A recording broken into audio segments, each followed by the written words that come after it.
Bem-vindo ao Mente Empreendedora, com William Câmara e Gustavo Oliveira. Mente Empreendedora, a mente do líder do futuro. E hoje eu estou aqui com o Rafael Schinoff, da empresa Padrão Enfermagem, coautor do livro O Dever de Cuidar. Vai ser um papo muito interessante. Tudo bem com você, Rafael? Tá tudo ótimo, William. Fantástico. Eu vou pedir para você se apresentar rapidamente, até para as pessoas te conhecerem, terem uma ideia do que você faz. Tá certo, então. Então, William, né, como tu falou, meu nome é Rafael Schinoff, eu sou gaúcho de Porto Alegre, tenho 52 anos e aos 33 anos eu abri uma empresa. Olha só, naquela época eu abri home office, nem tinha isso na época, só que era o que eu podia fazer. Abri home office no meu quarto e hoje eu tenho uma rede de franquias com 44 unidades no Brasil. E você estava comentando comigo que é a única rede de franquias do teu ramo, certo? Sim, é assim, ó, eu exploro uma atividade que ela é chamada de intermediação da mão de obra, que é diferente da terceirização. E no Brasil, ao menos no sistema de franquia, eu sou a única marca que tem esse know-how e que explora esse know-how, e nós somos chancelados pelo Ministério Público do Trabalho, então nós temos autoridade no que nós fazemos. Que legal, Rafael. Eu vou querer saber um bocado mais aí sobre o business, mas antes da gente falar sobre negócios, eu gosto muito de explorar a mente do empreendedor, de entender o que tem por trás aí, quem que é o Rafael, qual que é a tua história, por que você chegou até aí, tá? Então, se puder fazer um breve resumo, o que trouxe você para esse negócio de franquias, o que fez você escrever o livro, né, O Dever de Cuidar? Então, só para a gente entender o seu background, para a gente poder ir um pouquinho mais fundo aí. Tá certo, então.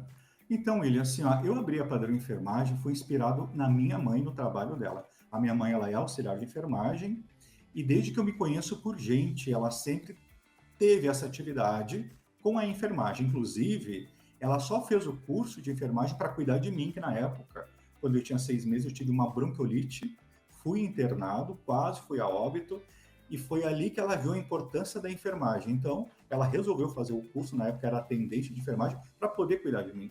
Então, ela seguiu carreira. Então, eu sempre vi a minha mãe na enfermagem. E aí, depois que ela aposentou, ela começou a prestar serviços de forma particular e autônoma, só que era informal. E na época, eu não tinha esse chamado para ter esse tipo de atividade também, que seria ou de enfermeiro ou de medicina. E o meu pai, ele sempre foi da área bancária, ele gostava dessa parte financeira, e eu me identifiquei muito com meu pai. Então, eu fiz a faculdade de administração de empresas por conta disso, né? Só que, depois que eu concluí a faculdade, eu queria ser um administrador de alguma empresa. Eu nunca pensei em ser empresário, porque na minha família eu nunca tive esse incentivo ou histórico de empresários. Mas parece que a empresa me escolheu. Quando eu concluí a faculdade, eu fui para o mercado buscar, para mim, uma oportunidade na administração, nenhuma porta se abriu.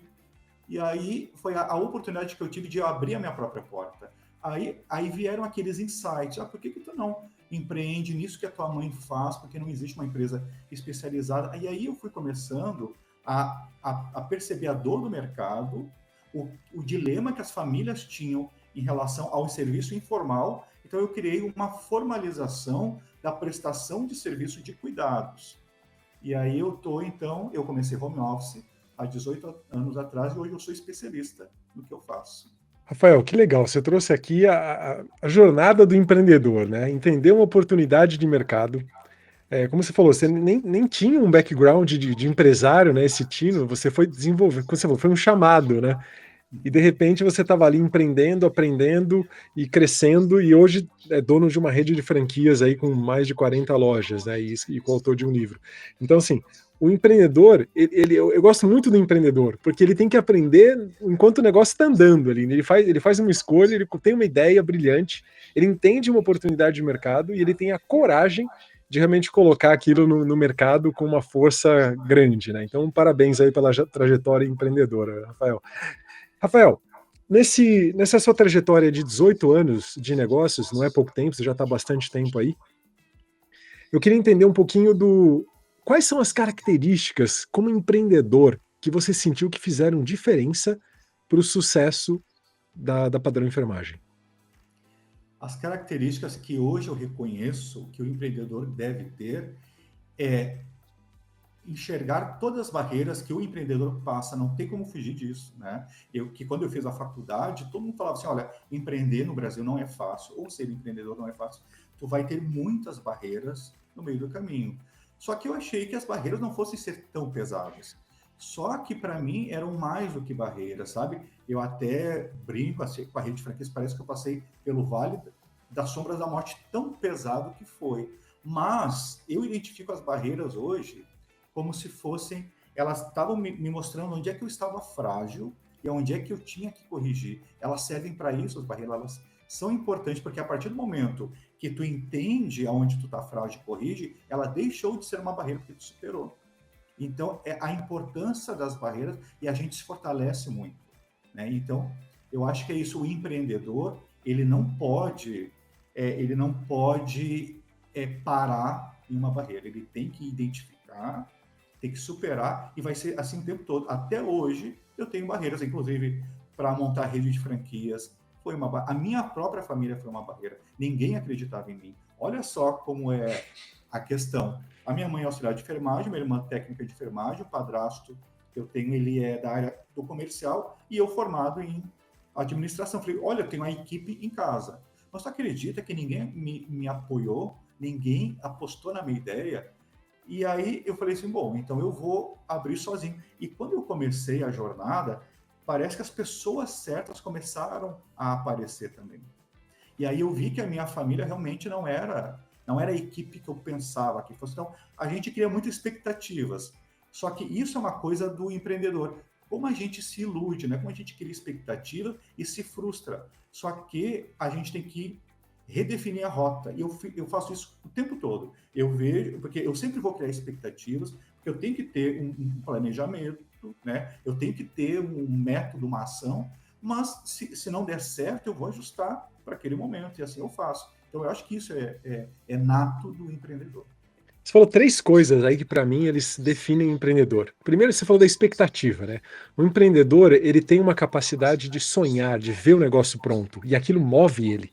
Move com paixão o coração. Se não tiver essa esperança, essa expectativa de chegar a algum lugar, não tem empreendedorismo, não existe. Porque a hora que você começa a colocar no lápis todos os obstáculos, você desiste, você não avança. Eu lembro quando eu fiz o business plan, tinha acabado de fazer um MBA e estava pronto para abrir o meu primeiro negócio, né? E aí ia lá registrar a empresa, fiz o plano de negócios, em 5 anos eu vou recuperar meu capital investido. Ops, não será em 5 anos, será em 20 anos, né? E esse negócio não funciona, não vale a pena investir no meu próprio negócio, era muito louco, mas eu não acreditava nisso, eu sabia que eu ia fazer o negócio render em menos de 5 anos, eu tinha certeza, mas a hora que você usa a metodologia que o MBA ensina e coloca no papel, não bate, né? É muito louco. E então, assim, essa esperança, essa expectativa, essa visão de futuro, se o empreendedor não tem, ele não avança com qualquer negócio. E aí o segundo ponto que você colocou foi sobre obstáculos. A vida ela é cheia de obstáculos. Os obstáculos fazem parte da vida e a vida é a arte de superá-los. Essa é a frase de um professor, amigo meu, professor De Rose, que eu adoro. É um cara que tem uma visão de futuro e de vida de uma forma assim muito expandida. Ele ensina empreendedorismo o tempo inteiro. Assim, naturalmente ele coloca esse empreendedorismo para fora. E essa frase é de quem realmente enfrentou muitos obstáculos. A vida não foi fácil, né? Que a vida realmente teve muitos obstáculos. Eu acho que o empreendedor ele se fortalece com os obstáculos. Ele acredita tanto na visão de negócio dele que quando ele percebe um obstáculo, ele fala: vem porque eu quero melhorar. Eu quero me aperfeiçoar, né? Eu quero seguir adiante. Inclusive, até sobre esses obstáculos que você comentou, Rafael, eu estava vendo um vídeo de uma bilionária, uma mulher, que ela tem um método para ensinar outras mães a tornar os filhos prósperos, a criar os filhos como pessoa com mentes prósperas. E uma coisa que ela faz, que acho que tem a ver com os obstáculos que você acabou de colocar, toda vez que o filho quer comprar alguma coisa, ela pede para o filho fazer um pitch. Me apresenta o que você quer e por que eu devo comprar isso para você. Para ensinar ele a vender a sua ideia, vender a vontade de investir, vender a capacidade de ser investido, né? E a segunda coisa que é quando ele tem quando ele começa a fazer alguma coisa, ela sempre critica aquilo que ele tem que melhorar, para ensiná-lo a aprender, que a gente tem que aprender com os nossos erros, tem que receber feedback o tempo inteiro, que eu acho que isso faz toda a diferença. Então, como você trouxe esse lance aí da jornada empreendedora, eu gostei de ilustrar aí com esses exemplos, porque acho que tem a ver com a nossa jornada empreendedora. O empreendedor, ele realmente tem que vencer obstáculos continuamente, né? Não é fácil, né? Né? E uma coisa que a gente tem que aprender também é ouvir muito não e não desistir. E a gente ouve muito não, né? Então, o não é certo. Então, é exatamente isso que essa mãe faz, né? Que é de treinar até para ouvir o não se frustrar com o não. Tu ouviu um não aqui, mas tu vai ouvir um sim. Tu vai identificar por que tu ouviu aquele não. É isso, é essa questão do feedback, né? Ela faz muito bem. E olha só, eu não tive isso. Eu vim de uma família CLT, nunca tive, né, incentivo para ser empreendedor, que, no entanto, a família em si não acreditava, exatamente porque ela não me via como empreendedor, nem ela se via enquanto empreendedora. E olha só, e depois de um ano eu fazendo esse meu trabalho home office, só depois de um ano que eles foram perceber que funcionava a empresa e falaram, olha, não é que funciona. Eu falei, olha, tô há um ano aqui para te ver que eles não enxergavam mesmo, né? Só que aí hoje eu toco a empresa com pessoas especializadas. Aí eu entendi que assim, e é uma coisa que o empreendedor tem, de criar expectativas com a família. Hoje eu tenho uma rede de franquias, e quando entra um franqueado novo, eu faço totalmente assim. Eu falo esse discurso para o franqueado, até porque eu já tenho essa experiência, e ele vai passar por isso. Eu falei assim, olha, tu pode ser que tu crie expectativas com a família. Com quem que tu vai abrir a tua franquia? Vai ser com a tua esposa, com teu marido, a família vai estar envolvida, teus filhos. Então, assim, não cria tanta expectativa. E sabe, e aí o meu próprio exemplo serve para moldar novos gestores. Isso, para mim, é fantástico, sabe? Porque eu criei o meu know-how e hoje eu tenho 18 anos de mercado. Então, hoje, quem compra uma franquia já compra com esse 18 anos de experiência. Ninguém, né? Se a pessoa ela fosse investir do zero, ia levar esse tempo todo para chegar ao nível que eu estou. Você consegue replicar esse sucesso para o novo franqueado, né? Isso é fantástico. Acho que essa mágica que a franquia oferece é coisa de louco. E você trouxe um ponto muito curioso, assim, sobre a família nos negócios. E uma empresa, quando ela é familiar, existe aquela expectativa do dono, né, do fundador, não, venha cá, vou colocar toda a minha família aqui para trabalhar, porque eu gosto da minha família, eu quero trabalhar em família, mas é muito diferente uma gestão familiar e uma gestão profissionalizada. Muito diferente, muito diferente. Hoje, nós trabalhamos com empresas, nós, a Upskill Platform, a gente entrega mentorias através de uma plataforma com questionários, assessments, para saber se aquele líder está evoluindo ou não. Então, a gente mentora líderes dentro de uma empresa. E é muito comum a gente ajudar empresas familiares que estão passando pela sucessão, ou seja, o dono está deixando de ser o dono e o filho será o dono. E nem sempre ele está preparado para ser o dono. Realmente é um grande obstáculo. E às vezes numa gestão profissional a coisa até flui mais, a pessoa tem mais afinco, né? A gente tem exemplo de outras empresas familiares onde o familiar não está na empresa, contrataram um outro gestor, e às vezes ele tem até mais garra para seguir o negócio adiante, né? Então, uma gestão familiar, ela pode ser positiva, claro, tem muitos casos legais, mas não precisa ser. Então, acho que esse ponto que você trouxe foi fantástico. Não crie expectativa de que a tua família vai te ajudar no seu negócio. Vai ser um grande furo na água aí, né? É uma coisa que a gente tem que saber avaliar isso e aceitar. Eu tive muita mágoa, olha só, eu tive que superar, eu tive que ressignificar quando a família ela não me apoiou, porque a gente cria expectativa, a família vai apoiar. Eu fiquei com muita mágoa deles, por que não me apoiaram no momento que eu precisava, não tinha dinheiro, tive que pegar dinheiro emprestado, enfim. Mas hoje eu consigo ver que eles realmente não seriam os ideais, porque existem pessoas que é só para o operacional, existem pessoas que são para gestão e estratégia. E não adianta, eles não tinham essa formação, eu queria forçar neles uma coisa que eles não iam me entregar. Né? E aí eu acredito muito em destino também, em missão. Eu acho assim, que tem essa coisa assim que tu vai, tu tem que continuar o caminho, e isso eu aprendi, tu tem que seguir o processo, que no meio do processo as pessoas vão ser reveladas. Isso é muito interessante. E assim, basta uma pessoa, isso aconteceu comigo depois de um ano, olha só, eu conheci uma pessoa que o cara ele é formado em direito e a especialidade dele é direito do trabalho. E é exatamente o que eu precisava. Tu acredita que surgiu a pessoa correta no momento certo? Perfeita, com a expertise que você precisava, né? tudo. Não, especialista no direito do trabalho. É fantástico isso. Não tem jeito, quando a gente quer, parece que os caminhos se abrem para a gente para fazer acontecer, né? É a mesma coisa com o meu negócio. Em várias circunstâncias tinha tudo para dar errado e deu certo, porque eu quero muito. E quando a gente quer muito uma coisa, parece que as coisas funcionam, né? Quer ver uma outra questão que eu acho que é bem interessante também? Quando a gente quer fazer uma coisa, a gente dá um jeito. Quando eu abri a minha empresa, eu tava sem emprego, então eu voltei para casa da minha mãe para morar com ela, com meu irmão mais novo e o marido da minha mãe. Então, aí imagina, a casa de mãe é cheio de porta-retrato, de planta, de almofada. Então, ele não é um ambiente de trabalho profissional. Mas era só o que eu tinha, era aquilo dali. E o que que eu fiz para montar a empresa em casa? Eu tinha alguns horários certos para fazer toda a parte de recrutamento e seleção, porque como eu faço a intermediação da mão de obra, na época não tinha essa questão online, de fazer entrevista online, tudo era no local, no presencial.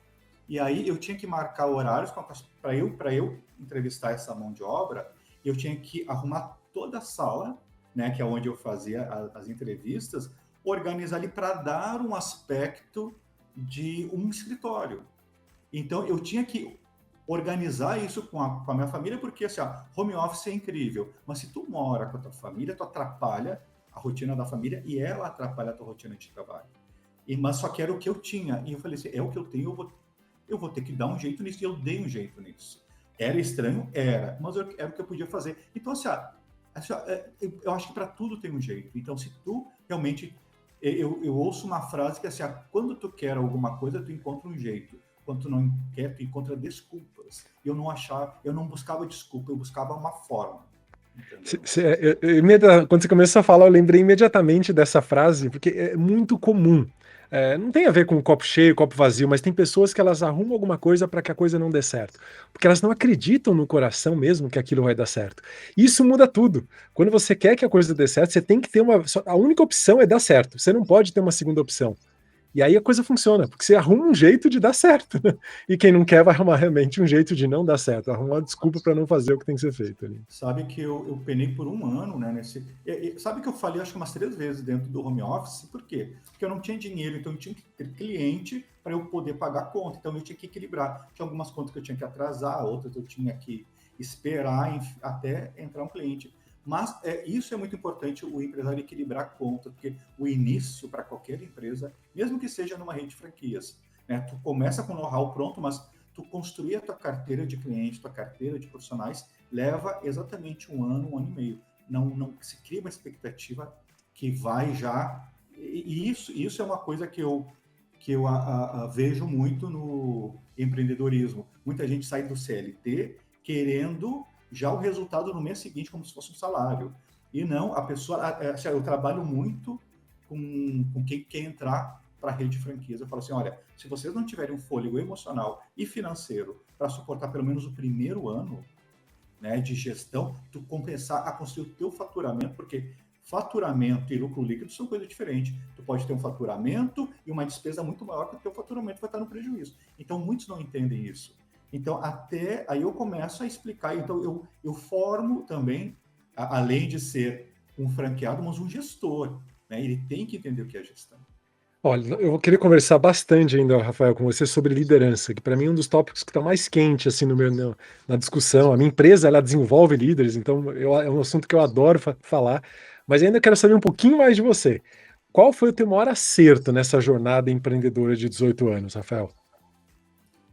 O meu maior acerto, eu acho que foi abrir a minha porta, sabe? Porque assim, ó, se a gente ficar esperando que o mercado te dê uma oportunidade, que alguém te dê uma oportunidade, sabe? E eu criei a minha própria oportunidade. Acho que foi o maior acerto que eu fiz, porque quando eu formei, não era para eu ser empresário, era para ser administrador de alguma empresa. E nenhuma empresa abriu a porta para mim. E tu sabe que eu ia muito atrás de emprego CLT. A minha mãe até falava assim, Rafael, não, vai em busca de um emprego, que essa tua empresa não vai dar certo. Só que tem um processo. Eu falava assim, mãe, eu não posso arrumar emprego, porque em que momento que eu vou tocar? Ou é uma coisa, não dá para conciliar. Isso é um grande erro. As pessoas querem conciliar. Não, eu vou manter o meu emprego até que a empresa dê certo. Não vai dar certo. né? Então, acho que o meu maior acerto foi esse, abrir a minha porta e me focar na empresa, e entender o processo, sabe, o processo de começar a ter o faturamento, atingir ponto de equilíbrio e a começar a ter o lucro. Você matou a charada. Se você não investe tudo ali, ou seja, não reserva um caixa para que você vença em 1, 2 anos de empresa até a coisa estabilizar, a chance de fracasso é muito alta. Você precisa estar preparado para isso. Tem uma frase, na verdade é uma frase antiga, mas quem reproduz também é um grande amigo, que ele diz: queime os navios. Você tem que queimar toda a possibilidade de você não dar certo ali. Porque aí você não tem jeito. É uma história de alguma guerra, não lembro agora qual, que o comandante chegou ali na ilha para fazer a guerra e, na hora que todo mundo desembarcou, ele botou fogo em todos os navios, para ninguém pensar na possibilidade de voltar. Ele só tinha um jeito: ou ganhar a guerra ou morrer. Então eles ganharam a guerra, porque eles não tinham como voltar naqueles navios, não tinha navio para eles voltar. Eles iam ter que conseguir outros navios ali para voltar. Então a gente, quando quer, realmente tem que fazer acontecer, tem que realmente tirar qualquer possibilidade. Já faz alguns anos que eu empreendo, hoje já fazem 14 anos que eu empreendo esse mesmo negócio. Em muitos momentos, assim, a gente já teve muitos lucros, muitos momentos próximos, mas teve momentos que a coisa não estava tão boa, principalmente na pandemia, as coisas mudaram bastante. E eu recebi ofertas para receber, assim, salário, se eu fosse contratado com o meu cargo, com a minha experiência de liderança, um valor, assim, que eu quase o dobro do que eu estava faturando naquela época. Mas aquilo não me seduz, porque não faz mais sentido eu trabalhar para alguém se eu tenho realmente uma expertise, um negócio, eu gosto de trabalhar para mim. É outra coisa, né? É outro tipo de trabalho. Não, como você falou, não tem como voltar atrás, né? Não, é exatamente isso que tu falou, exatamente aquilo que eu sinto, ou seja, a gente aprende a gostar do nosso resultado. Hoje, eu gosto de dar resultado para mim mesmo e não para uma outra empresa, sabe? Porque, claro, quem tem CLT tem uma certa segurança e não tem tanta responsabilidade quanto um gestor, não corre tanto risco. Sim. Só que o prazer da gente se esforçar, né? A gente se esforça bastante e a gente tem um resultado tão grande, uma satisfação tão grande. Acho que é isso que tu está falando, né? Essa conquista, ela é fora de série. Nada bate isso. Não faz mais sentido um salário, né? Você ganhar alguma coisa todo mês ali. E nem só de coisas boas vive empreendedor, Rafael. Qual foi o teu maior erro nessa jornada empreendedora? O meu maior erro nessa jornada empreendedora foi ter sócios, olha só, vamos falar um pouquinho de sociedade, né? Foi ter sócios que não tinham o perfil para ser sócio. Isso me causou muito problema. Eu tinha que ter avaliado melhor meu sócio, por quê? Porque o sócio... hoje eu tenho uma sócia fantástica, porque sócio não é no papel, sócio é na prática, né? É uma coisa de parceria. O sócio é aquele que tem a parceria contigo, faz juntos e não tem medo de arriscar, de perder e reconstruir. Os meus sócios que eu tive antes, foi tudo assim, eu tinha já uma confiança, mas não é uma questão de confiança, é uma questão de perfil. E a confiança em si, na prática, não mostrou que ele tinha o perfil para aquilo que a empresa precisava. Eu acho que isso... Eu sofri com sociedade, mas agora E tu sabe que essa minha sócia atualmente, ela veio da rede de franquias, né? Ela já tinha 10 anos de franqueada, ela sempre foi sucesso na franquia, e eu falei assim, olha, se eu tiver um sócio hoje, tem que ser alguém pronto, e tem que ser alguém que entende, tem a mesma afinidade que eu tenho, os mesmos propósitos. Aí eu a convidei, o nome dela é Roberta, tu acredita que ela aceitou na hora? É a missão de vida dela também. A sociedade de um negócio tem que ser com pessoas que estão aptas para o negócio, né? Até a gente estava comentando um pouquinho sobre empresas familiares, você ter pais que já foram empresários facilita muito, porque você já tem um exemplo dessa possibilidade, né? Não faz sentido. É raro você ver um empresário onde os pais são funcionários públicos. É raro, mas existe, tá? Existe.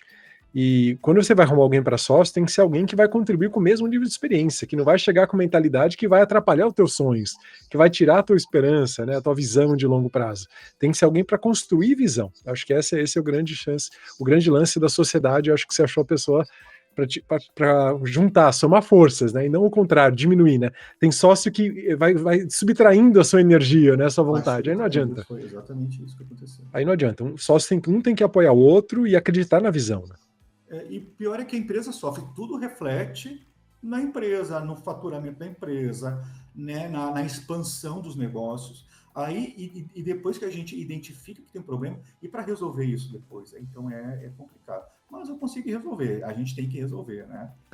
Mais um aprendizado para a lista, né, Rafael? Mais um aprendizado. E eu falo isso para todos os franqueados também. Eu falo assim, olha, a gestão da tua empresa ou o sucesso da tua empresa vai estar muito ligado à sociedade também. Observa bem quem é que vai ser teu sócio. Eu já levo esse conhecimento. Eu falo tudo para os franqueados, de tudo que eu passei. Eu acho muito bacana, porque assim, ó, eu passei tanto perrengue que se o franqueado ele vem reclamar de alguma coisa, eu falo assim, olha, só vem reclamar se o teu perrengue foi maior do que eu já passei e te contei. Aí tu pode reclamar para mim. Tem uma frase que eu gosto muito que é: deixa as regras claras logo no início, sabe? Já abre o jogo de cara, porque depois não vai ter nada errado. A gente já se entendeu, a gente já deixou claro aquela mensagem, né?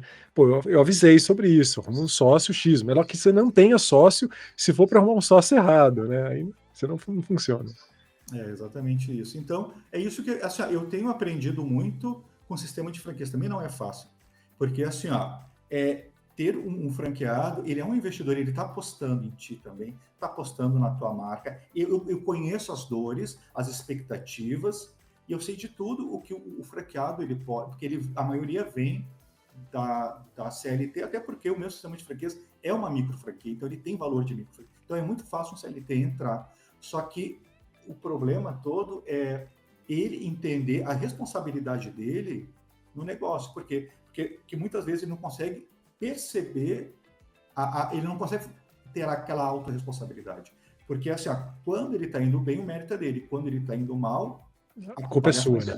Não, vai ser sempre todo resultado, eu falo para o franqueado, seja bom ou ruim, tem a ver com a tua gestão. O meu papel aqui é te ensinar, te moldar, te preparar para que tu aplique todos esses recursos e ferramentas. É tu que vai buscar o teu resultado. Como você falou que é uma micro franquia, geralmente essas franquias elas têm outros líderes dentro da empresa ou é só o dono mesmo da franquia?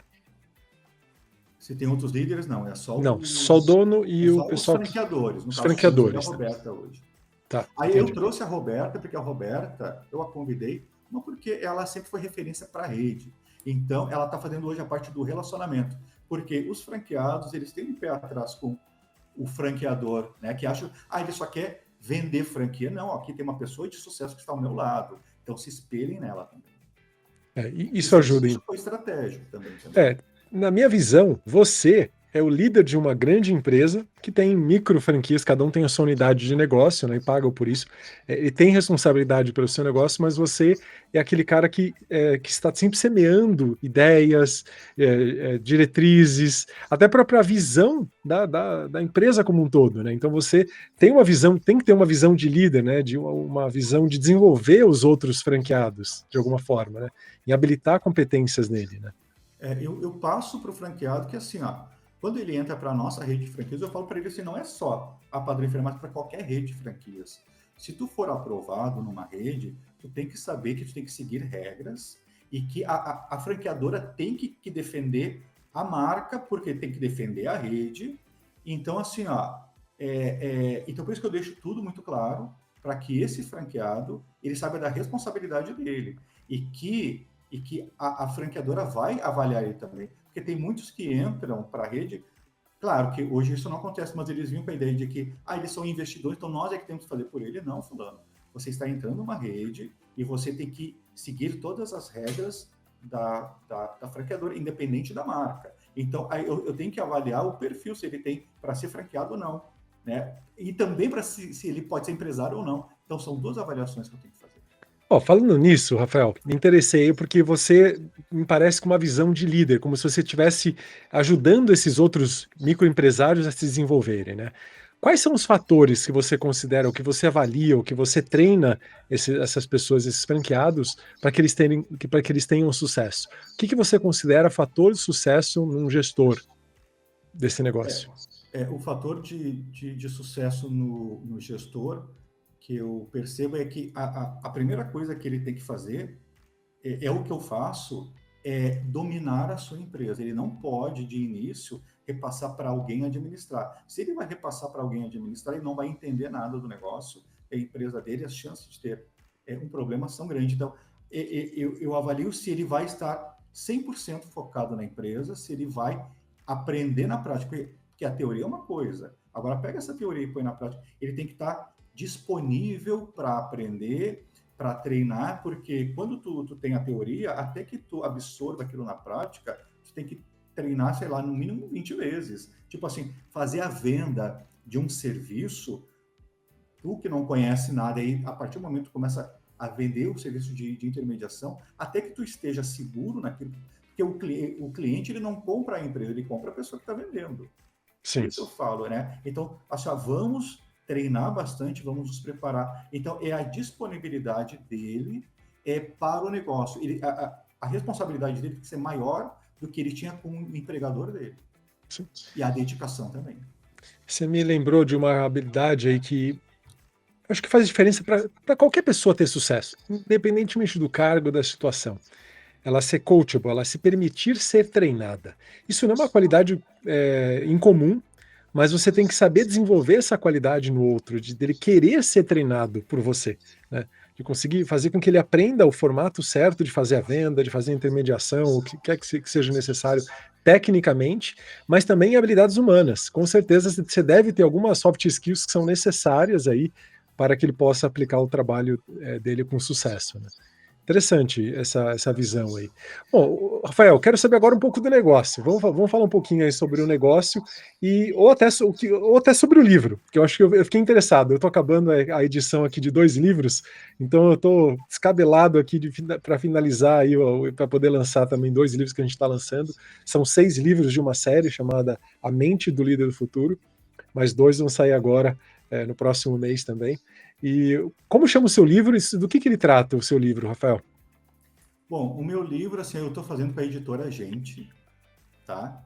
E ele trata da dor que as famílias têm. Ele se chama O Dever de Cuidar.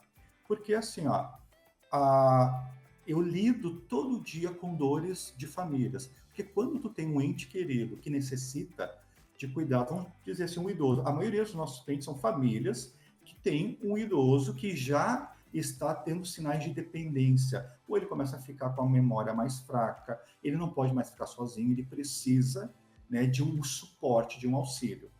E o que acontece? As famílias, por serem leigas, tanto na parte de recursos humanos quanto na parte jurídica, elas partem muito para a informalidade. Então, assim, hoje, uma família, antes de buscar padrão de enfermagem, a primeira coisa que ela vai fazer é pedir indicação de alguém que possa cuidar lá da mãe ou do pai, ou vai colocar a empregada doméstica a cuidar. Por quê? Porque ela está buscando a confiança, mas antes disso, a primeira coisa que ela tem que buscar é a qualificação. Por quê? Porque uma empregada doméstica não tem qualificação para cuidar de uma vida, e a gente fala de cuidado humanizado, porque assim, ó, o cuidar de um idoso não é mais uma peça da casa. A empregada doméstica não vai cuidar da cozinha, do quarto e do pai. Não tem. Ela não tem esse preparo. O curso de cuidador de idosos ele é muito fantástico, porque ele lida com todos os aspectos emocionais, sociais, físicos, psicológicos. Então, é um preparo tão grande que se tem, e a família é leiga. Então, claro, porque ela está com uma dor real ali, ela precisa resolver, porque eles não têm tempo de cuidar. O cuidar de um idoso, ainda mais com Alzheimer, é muito pesado, requer atenção constante. Então, aí eu criei a empresa exatamente para resolver essa dor da família. Então, o que eu faço? Eu faço exatamente um recursos humanos específico para a área de mão de obra de cuidados. Então, antes de começar um serviço com a família, a gente faz toda uma avaliação para saber que tipo de cuidado que aquele idoso precisa, para saber o tipo de mão de obra correta. Por quê? Técnico de enfermagem, ele tem as atribuições específicas, o enfermeiro tem outras, o cuidador é só para cuidados básicos, a família não sabe disso. Então precisa de uma empresa fazendo recursos humanos, dando suporte 24 horas, porque lidar com recursos humanos tem imprevistos.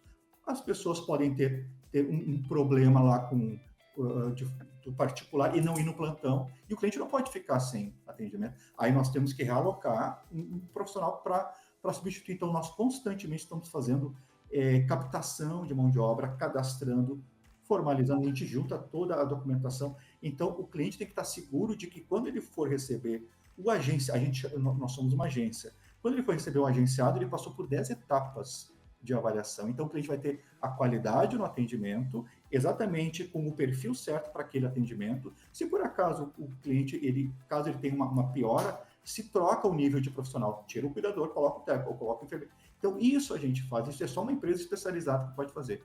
E uma outra questão, eu trabalho com a intermediação da mão de obra. O que é intermediação? É a formalização do prestador de serviço. O cliente não quer um funcionário com custos de CLT. Então, a intermediação permite ele ter um prestador de serviço com custo de prestador de serviço. E até uma curiosidade, assim, a gente entrou um pouquinho no negócio. Como que funciona essa intermediação? Você contrata esse funcionário ou ele presta serviço para você também? Assim, ó, nós, por sermos uma agência de mão de obra, profissionais, então a gente tem que fazer todo o processo de recrutamento, seleção e formalização em contrato com os profissionais. Então, nós somos os agenciadores e eles são os agenciados. Hoje no mercado, William, existem 3 tipos de empresa que o cliente pode encontrar para ter a mão de obra, ou através de home care, ou através de intermediação da mão de obra, ou através de terceirização. Qual que é a diferença? É que o home care é uma empresa que ela é feita para internação em domicílio. Então, ela é um hospital que vai para a residência. Só que o home care é só pelo plano de saúde. Então, o cliente não encontra o home care de forma particular. Empresas de terceirização, todas elas são pela CLT. A operação dela é CLT. Então, se o cliente for contratar uma empresa de terceirização ou uma empresa de cuidadores de idosos, que ela também com toda a operação é pela CLT, o custo que esse cliente vai ter vai ser de folha de pagamento e mais o custo da empresa. No nosso caso, não. No nosso caso, por sermos intermediação, ele vai ter o mesmo tipo de mão de obra, só que pelo custo de um prestador de serviço, como se fosse um diarista. Então, não entra encargo sobre folha de pagamento, desde que o cliente mantenha a intermediação para quebrar aqueles elementos do vínculo. Então, aí é uma questão jurídica, né? Então, a gente, tu sabe que a minha empresa, só para te comentar, a minha marca já sofreu inquérito civil com o Ministério Público do Trabalho, fiscalização do Ministério do Trabalho, já tivemos processos à Justiça do Trabalho, e o legal é que só veio a fortalecer e a chancelar a nossa empresa como uma empresa regular. Então, qualquer cliente que nos contrata, já contrata com respaldo jurídico. Isso é interessante. Você tinha comentado, esse processo de intermediação, ele é comum? Existem várias empresas que fazem isso ou é uma coisa que você criou? Não, na verdade, assim, ela é uma atividade legal, mas as empresas não sabem explorar. Eu tenho, às vezes, um problema de vender a intermediação, porque o cliente confunde com a terceirização. Tá, mas qual é o vínculo que eles têm com vocês? Tem vínculo, todos têm vínculo com contrato de agenciamento. Inclusive, esse contrato foi avaliado em inquérito civil e aprovado, né? Então, todos têm que ter vínculo. Não existe uma relação sem vínculo nenhum. E o pior é que tem muitas famílias que, por falta de informação, elas pegam alguma indicação, não formalizam nada, achando que só o não formalizar isso já protege. E não, a falta de formalização dá a entender que é funcionário ou que é empregado. Então, e aí a gente orienta. Então a gente faz toda uma consulta. A gente não faz uma venda rápida. A gente faz uma consultoria antes de. O cliente tem que entender as vantagens. É um processo que torna o trabalho legal, né? Ou seja, todo mundo fica protegido, né? A venda que a gente faz é uma venda consultiva. Sempre que o cliente nos liga, a gente tem que fazer todo o processo de avaliação, a gente tem que entender qual é a dor que tem aquela família. Por quê? Porque assim, enquanto um home care só vai atender o paciente lá, o que precisa de procedimentos, materiais, equipamentos, salário de hospitalar, a gente fica envolvido também com a família, porque a gente sabe que a família é um aspecto importante. Quando a gente encaminha um agenciado, existe a adaptação da própria família em receber aquele agenciado. Não é só para o paciente, é para a família. Eu tive casos já de senhoras que pediram para trocar o técnico de enfermagem que cuidava do marido, porque ela não ficava à vontade em casa à noite, porque tinha um homem lá. A gente teve que adaptar o serviço por conta dessa senhora, entendeu? Sim, essa personalização ela é importante, ainda mais para quem está prestando serviço, né, Ricardo? É. Isso eu estou bem treinado. Eu achei interessante essa formalização, depois eu até quero bater um papo com você, porque eu tenho um negócio parecido que eu posso talvez usar. Isso é específico para o teu ramo ou ele serve para essa intermediação? Ela é específica para o teu ramo ou ela serve para qualquer tipo de prestação de serviços? É para qualquer, é que assim, ó, o meu Kenai que eu tenho hoje, ele é um Kenai que ele serve para agenciar qualquer mão de obra, só que eu escolhi nichar o mercado. Eu não posso fazer de qualquer coisa. Então, porque como eu montei o nome da Padrão Enfermagem, na época, William, eu abri a Padrão Enfermagem porque não havia a figura do cuidador de idosos. Lá em 2006, na época que eu abri, só tinha técnico de enfermagem. E a minha mãe queria que eu fosse um enfermeiro, olha só. Minha mãe falava assim, Rafael, eu queria tanto que tu fizesse uma faculdade de enfermagem e que tu fosse um enfermeiro padrão. Aí eu falei assim, não, mãe, não está em mim essa coisa de cuidados, eu gosto da administração e tal. Só que quando eu observei o nicho de mercado, eu falei assim, eu vou abrir a empresa em homenagem à minha mãe, chamada de Padrão Enfermagem. Eu não sou enfermeiro padrão, mas eu sou o gestor da Padrão Enfermagem, né? E foi exatamente assim que eu montei a empresa. Eu ia até te perguntado o nome, mas você já deu a resposta, já entendi tudo. Que legal, que grande homenagem aí. O cuidar dos idosos muitas vezes não é um assunto que as famílias gostam de falar, mas é uma necessidade, precisa, né? E ter alguém que pode profissionalizar essa entrega desse serviço é fantástico. Então, tanto para contratar vocês, como é que um cliente funciona? Ele tem um site que engloba todas as franquias ou existe um site para cada franquia?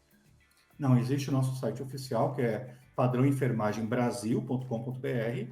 Lá o cliente vai escolher a unidade mais próxima e vai ter um formulário que ele já manda o formulário, a unidade recebe e já faz contato com ele até para poder certificar aquela avaliação. Porque assim, o formulário, porque nós temos uma responsabilidade civil. Nós não podemos indicar um agenciado que não tem a ver com aquele quadro clínico. Imagina se a gente encaminha um cuidador de idosos que não pode passar uma sonda, que isso só compete ao enfermeiro e ele passa uma sonda. Eu vou responder por isso, entendeu? Então, há um cuidado muito grande em relação a isso. Legal, interessante aí. E para ser franqueado, no mesmo site também, Rafael? É no mesmo site, lá vai ter, tem assim, seja um franqueado ou escolha uma unidade. Então, se for cliente, ele vai escolher a unidade para o serviço. Se quiser ser um franqueado, clica lá na aba. Que legal, parabéns aí pelo negócio que tá crescendo, então isso é importante as pessoas conhecerem. Eu não conhecia esse tipo de serviço e isso, caso eu venha a precisar, agora eu já sei onde procurar, então foi bom te conhecer por esse assunto. E, Rafael, a gente está chegando aqui agora no final, eu queria que você desse pela tua experiência, pelos obstáculos que você venceu aí como empreendedor, como franqueador, o que você deixa um conselho, mas assim, algo que poderia inspirar um empreendedor que está lá na jornada empreendedora, ou um líder que está treinando outros para fazer o seu trabalho. Que conselho que você sente seria importante para quem está ouvindo a gente, para os nossos ouvintes, para conseguirem continuar adiante? Sabe uma coisa que eu falo para todos os franqueados é o seguinte, a partir do momento que tu escolheu seguir um caminho, saiba que tudo que acontecer em volta é exatamente porque tu escolheu isso. Ou seja, em que sentido? Eu escolhi ser empresário. Então, a partir do momento que eu escolhi ser empresário, eu vou ter um monte de problema para resolver. Empresário sem problema não é empresário, que nem um médico. Se eu escolher ser médico, eu tenho um monte de doente. Eu escolhi para isso. Então, o ser empresário é saber que tu vai resolver, tu vai ter que lidar com um leão, né, por dia, tem que matar um leão por dia. Às vezes, junto vem uma girafa, às vezes é um zoológico. Então, tem, assim, o empresário tem que ter em mente isso. Eu escolhi ser empresário, eu vou ter um monte de pepino para descascar, para comer, sei lá. Mas, assim, e vale a pena. Eu sou muito grato por nenhuma porta ter se aberto para mim. E hoje eu percebo assim, eu tive que abrir minha porta. Então, o empresário, assim, ele vai ter todos os recursos que ele quiser. Ele tem que ser muito criativo para driblar isso. Eu gostei do que você trouxe sobre... Eu tive que abrir as minhas portas. E às vezes a gente espera que alguém vai abrir a porta para a gente, ou que a gente vai conhecer alguém que vai abrir portas. Isso é um acaso, né? Você, como empreendedor, como líder, você tem que abrir as suas portas e fazer acontecer, né? E saber, e ter isso em mente. Se você já começa sabendo, seja como empresário, como um líder, alguém que está gerindo pessoas, se você já começa sabendo que você vai ter desafios, e você tem que. Se você não curtir, extrair prazer desses desafios, desses obstáculos, cara, esquece, você já começou errado. Começa com esse mindset que vai fazer toda a diferença. Ficou muito guardado na minha cabeça. Abra a sua porta, Rafael. E uma coisa assim que a gente aprende é a não se constranger. Eu tinha muito constrangimento em vender. Aí eu pensei assim, ou eu tenho, ou eu fico em casa com a vergonha que eu tenho, ou eu vou ganhar dinheiro, porque são duas coisas que são incompatíveis, né? Então assim, e eu comecei a ter muita cara de pau. Hoje eu faço muito networking, eu converso, eu vendo, eu vejo um idoso na rua, já quero ver se precisa de atendimento. Então eu estou muito no automático, né? A gente se molda. E o bom é isso, o empresário que se molda. Então quem for entrar no mundo empresarial, ele vai se moldar, ele vai entender o processo. Você trouxe aí sobre vender, né? Eu dou mentorias para empreendedores, executivos já há bastante tempo. E não tem jeito, tem hora que você tem que se vender, né? Tal como eu estava comentando dessa empresária que tem uma metodologia para treinar filhos, né? Para que eles possam aprender a vender as ideias logo de cara, né? Mas tem uma coisa que eu digo muito para os mentorados, quando você tem que vender algo, né? Deixe de ser egoísta. Se você abriu a tua empresa, o teu negócio, você tem uma ideia fantástica, você tem algo para oferecer. E você não vender, você está sendo egoísta, que você não quer que os outros comprem o que você tem para vender. Então, assim, para de ser egoísta e vai vender a tua ideia, vai mostrar o quão é fantástico o que você tem para oferecer, que isso faz toda a diferença. Você sai daquela polaridade, eu vou ter que vender, convencer aquela pessoa a comprar o que eu quero. Não, mostra o que você tem de bom. A pessoa vai comprar naturalmente, você não precisa fazer força alguma, né? Você muda completamente a perspectiva, né? Eu acho uma boa sacada. Sim. E William, só para finalizar, é importante que a gente faça muito, uma coisa que é fundamental, é networking. Tá? A gente tem que fazer muito networking. E a gente tem que investir, eu estou investindo no livro com a editora Gente, tu acredita que já me abriu uma porta para mais um livro? Eu vou participar de uma obra junto com o Geraldo Rufino. Que legal! Ele vai mentorar essa obra, então agora são 28 empresários que junto com ele nós vamos levar essa nossa experiência de começar uma empresa e termos essa história, entendeu? Que vai ser a jornada do empreendedor junto com o Geraldo Rufino. A gente estava falando agora há pouco, né, sobre você abrir suas próprias portas, né? Acho que isso é fantástico, porque você tem que aprender a vencer os desafios, mas o networking ele faz toda a diferença. Eu acho que o meu negócio ele só teve um retorno antes do que o meu business plan projetou, porque eu fiz bom networking. Eu consegui me conectar com pessoas que me dão. Aquilo me traz negócios até hoje. Contatos que eu fiz há mais de 10 anos atrás, e estão ali ainda ricos, trazendo pessoas interessantes para a minha rede, abrindo portas, e como essa que você comentou aí do seu livro. Então, assim, esse investimento ele é importante. Isso que a gente está fazendo aqui agora.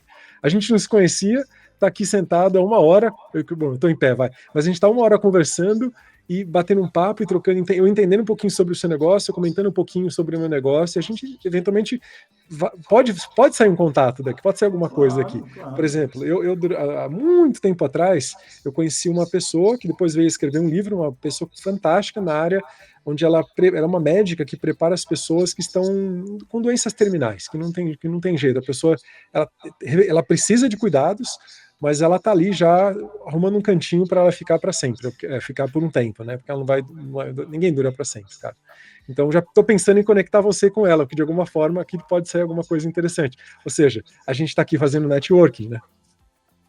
Não, eu conheço, eu não sei se é a pessoa que está falando, mas eu acho que o nome dela é Ana Cláudia. Isso, Arantes. Hã? Arantes. Arantes. Eu acho ela fantástica. Os cuidados que ela fala paliativos são tão importantes. E ela é autoridade no que ela faz. Ela é fantástica. E é bem isso, assim, sabe? Eu ouço muitos vídeos dela. Ela é assim, ó, é uma sábia no que ela faz. Eu gostei muito de ter contato com ela há muitos anos atrás, foi uma grande troca, foi muito aprendizado. Acabei trazendo algumas coisas para ela, mas eu aprendi muita coisa com ela nessa jornada. Eu vou até mandar uma mensagem para ela que vai ser divertido. Rafael, muito bom conversar com você. Eu vou deixar aqui aberto para quem está ouvindo a gente. Se tiver alguma pergunta, alguma dúvida para mim ou para você, deixar aqui nos comentários que a gente vai ter o maior prazer em responder. Rafael, obrigado novamente por aceitar o meu convite, pela presença. Espero que a gente continue conversando logo mais. Nossa, achei assim, fantástico, William. Tu tá falando de um tema que eu sou apaixonado por falar, de empreendedorismo, e eu não sei se tu percebe a paixão que eu tenho. Dá para ver? E pelo meu negócio. Eu acho que nós temos que ser apaixonados pelo que a gente faz. Eu captei muito isso, eu tô aqui arrepiado, porque você realmente trouxe essa paixão e de uma forma, não precisa ser hiper eloquente, dá para ver que você gosta do que você faz, né? Você tem aquela paixão, isso é importante. O empreendedor que não tem isso, ele não prospera. Não. Ele vai ter muita sorte se ele prosperar sem ter essa paixão aí por trás. Parabéns por cultivar esse entusiasmo tão forte aí. Muito obrigado, William, viu? Rafael, obrigadão e até a próxima. Até a próxima. Tchau, tchau. Se você gostou do que falamos nesse episódio e quer ficar por dentro de mais conteúdo e atualizações, ou ainda mandar sugestões de temas do que você quer ouvir por aqui, siga o Instagram, @a mente do líder futuro. Até o próximo episódio.